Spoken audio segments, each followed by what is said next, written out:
Hello and welcome back to the course on Introduction to Solid State Physics. In the last class we had discussed about the Debye theory, and there we came to know that the harmonic oscillators, which are analogous to the vibration of the atoms, the harmonic oscillators can have a range of frequencies and is decided by the density of state function, and the range of the frequencies is from 0 to the cutoff frequency known as the Debye cutoff frequency. And also we had obtained the expression for the density of state function, and also we know how to express the Debye cutoff frequency in terms of the atomic concentration and the speed of the elastic waves, both the transverse and the longitudinal mode. And also we came to know that for almost all the solids, the Debye cutoff frequency falls in the far higher frequency region of the order of 10 to the power 12 Hz. In this lecture, with this information, let us try to obtain the corresponding internal energy of the system, and then we can go for the heat capacity of the solid. There we will take the input about the average energy which we had obtained from the Einstein's theory, and once we know the average energy and we know the frequency distribution, that is the density of state function, then we can easily obtain the total internal energy of the system. So for that purpose, let us look at the expression.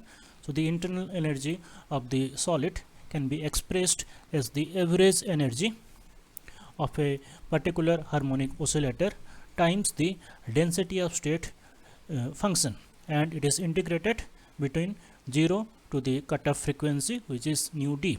So here E average is the average energy of a Planck oscillator, or we call it as the harmonic oscillator, which we had obtained in the Einstein's theory. So let us write that expression. So U can be written as, so this is the average energy of an harmonic oscillator, that is h nu by e to the power h nu by kBt minus 1, and this is the expression for the density of state function. Now we can express this particular term in terms of the Debye cutoff frequency, because Debye cutoff frequency nu d is related with this particular expression with certain extra factors such as 9n. So let us do that. So let me go to the previous slide here. So here we can see how this factor is related with the Debye cutoff frequency. So the same kind of expression we are also getting it here.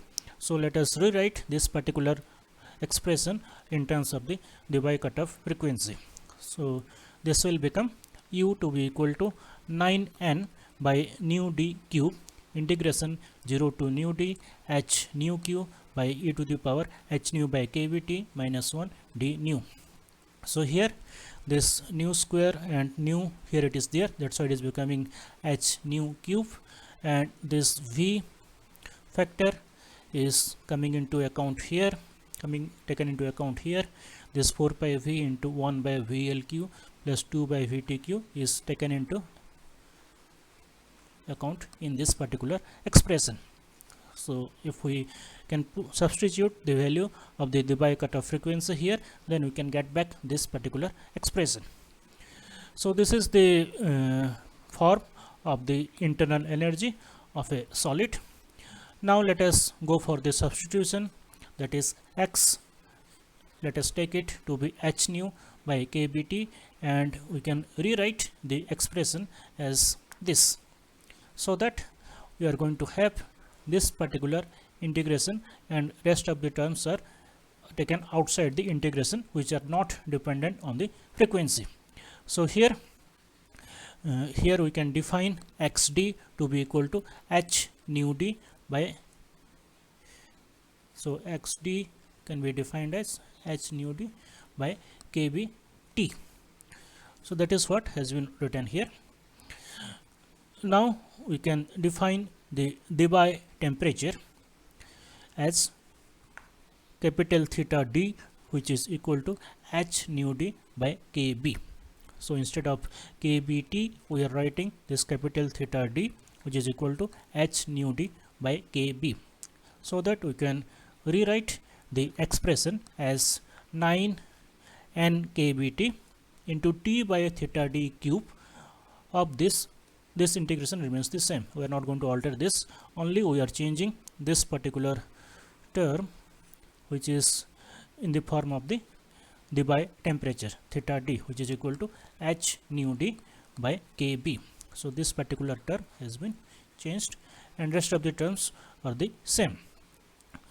So here this nu d cube is also has been observed here. So it becomes 9n kbt into t by theta d whole cube. So theta d, in the place of theta d whole cube, we have written h nu d cube by kb to the power 3. So this expression is obvious. Now let us look at this particular expression in different temperature regimes. So for simplicity, let us consider two important regimes, that is the high temperature, the low temperature, and then we'll look at the intermediate temperature. And also we'll come to see that there is certain a small window of temperature at which the Debye theory doesn't match with the experimental result, which we'll come to know later. So first let us focus on the high temperature, and we know that in the high temperature regime, the harmonic oscillators, they are classical in nature. That means the specific heat should be equal to 3R, that is given by the Dulong-Petit law. Let us verify that. Under high temperature condition, this parameter x, which is equal to h nu by kbt, is very, very small. And under that assumption, we can write the corresponding integration, that is x cube dx by e to the power x minus 1 in the limit 0 to xt can be written as, when x is very, very small, under that condition we can write this e to the power x minus 1 to be approximated as x, because e to the power x can be expanded as 1 plus x square by factorial 2 in the higher order terms. So we are limiting it only up to the second term, so that 1 will get cancelled, only remaining term will be x. So the integration of this x square dx will become 1 by 3 xd cube after putting the limits. And what is xd? Xd is capital theta d by t. So it is 1 by 3 capital theta d by t whole cube. Now we can bring out the terms which are outside the integration, so that the internal energy will become 3n kbt, because this term will get cancelled out with this particular term here. So this term will get cancelled out with this term, so that our internal energy will become 3n kbt, and we know that the corresponding specific heat or the molar heat capacity will be 3n kb or 3R, which is according to the classical Dulong-Petit law. Now let us look at the particular expression at lower temperatures, and we will see that under low temperature, this temperature T is going to be very, very small compared to the Debye temperature, that is capital theta d, or we can write this corresponding condition that h nu d is very, very large compared to kbt. When t is very small, h nu d is very, very large compared to kbt. Under this condition, let us see what is happening with xd. So under this condition, xd will tend to infinity, because xd is h nu d by kpt. So when this is very, very large compared to kbt, xd will tend to infinity. So our limits of the integration, instead of 0 to xd, can be approximated as 0 to infinity. And this integral is a standard integral and can be solved using the contour integration, and the value for this is pi to the power 4 by 15. So now we got rid of this integration, which is pi to the power 4 by 15. We can bring in the other terms, so that the internal energy is 3 by 5 pi to the power 4 n kBT into T by theta D whole cube. So what will be the next step? Next step is to simply take the temperature derivative of this at a constant volume. At a constant volume, n is not going to change, so Cv will become 12 by 5 pi to the power 4 n kb T by theta T whole cube. So here we can see this is a constant term for a particular given solid, and theta D is also constant, so it is going to vary with the temperature as the third power of the absolute temperature, and that's why it is called as the Debye-TQ law. So at higher temperature it is going to obey the classical Dulong-Pettit law. At lower temperature it is going to obey the Debye-TQ law, and in fact this is tending towards 0 when T is tending towards 0, so that condition is also satisfied. Now let us look at the region of the temperature in which the Debye theory fails. In this temperature window, that means for the absolute temperature less than or equal to 0.02 theta D and greater than 0.2 theta D, the Debye theory works very well.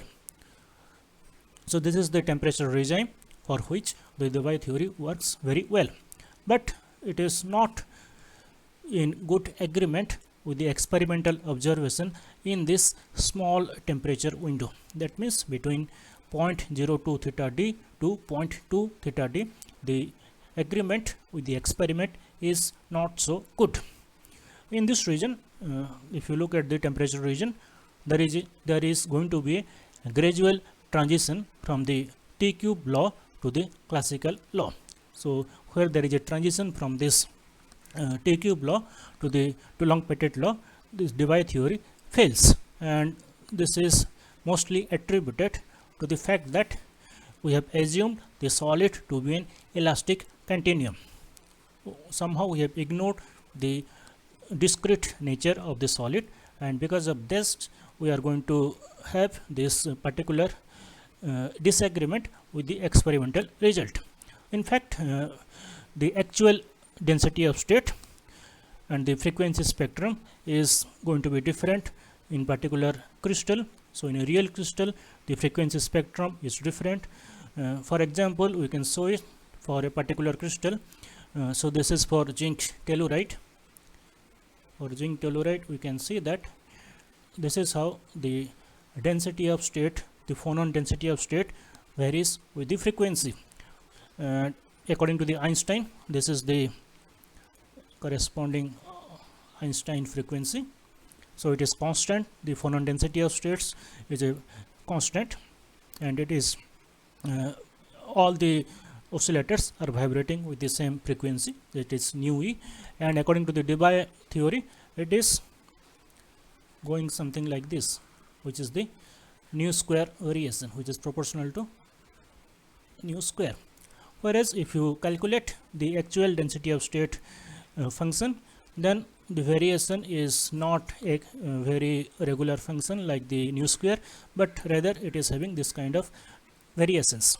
So for improvement we need to use the correct dispersion relation between the frequency versus the wave vector. Then only we can get the proper phonon density of states. Since we have assumed that Q is equal to omega by V,